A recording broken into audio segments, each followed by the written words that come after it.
Bro దేశం కబద్ధ హస్తాల నుంచి విడిపోయి కరెక్ట్గా సంవత్సరం అవుతుంది. సో మంచి గెలిచి చెడు పైన గెలవడానికి సంవత్సరం అవుతుంది. సో మరి ఈ తరుణంలో ఇటు తెలుగుదేశం వాళ్ళు అలాగే జనసేన వాళ్ళు సెలబ్రేట్ చేసుకుంటున్నారు సంవత్సరం అయిందని చెప్పి. అటు వాళ్ళు వైసీపీ వాళ్ళు కూడా సెలబ్రేట్ చేసుకుంటున్నారు.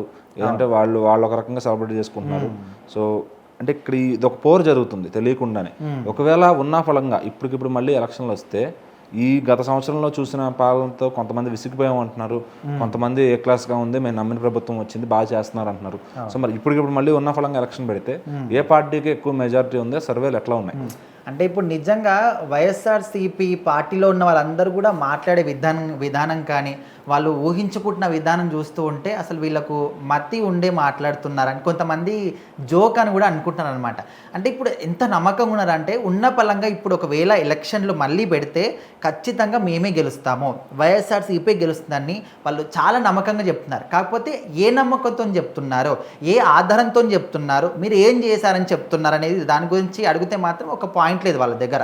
సో ఓకే, ఉన్న పలంగా ఎలక్షన్లు పెడితే వైఎస్ఆర్సీపీ గెలుస్తుంది, జగన్మోహన్ రెడ్డి సీఎం అవుతాడు, ఓకే. బట్ ఇప్పటి వరకు ఈ సంవత్సర కాలంలో కూడా కూటమి ప్రభుత్వం వచ్చిన తర్వాత ఓకే వాళ్ళు పథకాలు ఇచ్చారా లేదా అదంతా కూడా పక్కన పెడితే మీ తరపున మీరేం చేశారు? మీరు ఒక ప్రతిపక్ష హోదా ఉందని ఊహించుకునే మీరు ఎప్పుడైనా అసెంబ్లీకి వెళ్ళారా? ఒకవేళ వెళ్ళినప్పటికీ కూడా ఒక గంట సేపు ఉన్నారా?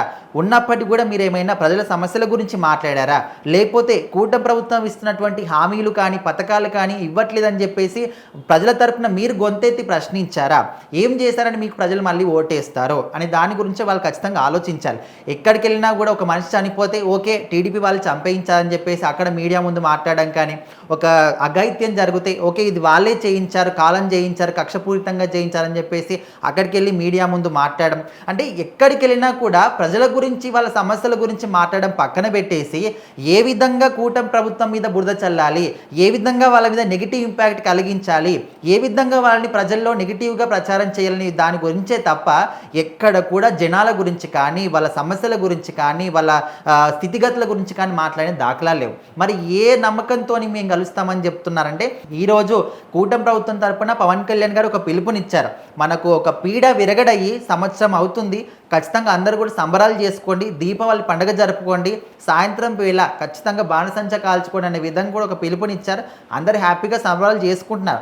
సో ఇదే రోజు వాళ్లకు ధీటుగా మేము కూడా ఒక వెన్నుపోటు దినం జరుపుకుంటాము. ఎందుకంటే మాకు మీరు వెన్నుపోటు పొడిచారు అండ్ ఇక్కడ ఉన్న ఫలంగా ఎలక్షన్లు పెడితే మేమే గెలుస్తాం, ఆ నమ్మకం మాకుందని చెప్పేసి వెన్నుపోటు దినం మేము కూడా జరుపుకుంటున్నామని చెప్పేసి వాళ్ళు కూడా ఒక దాన్ని ఇచ్చారు, పిలుపునిచ్చారు జగన్మోహన్ రెడ్డి గారు.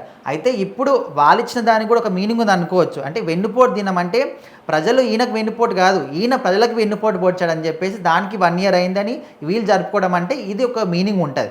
సో ఖచ్చితంగా వాళ్ళు గెలుస్తారు అని నమ్మకంతో ఇంత చెప్పుకున్నా కూడా గెలిచే ఉద్దేశము ప్రజలు ఇచ్చే నమ్మకం పట్ల వాళ్ళు మాట్లాడే మాటల పట్ల మాత్రం ఎక్కడ కూడా కనిపించట్లేదు.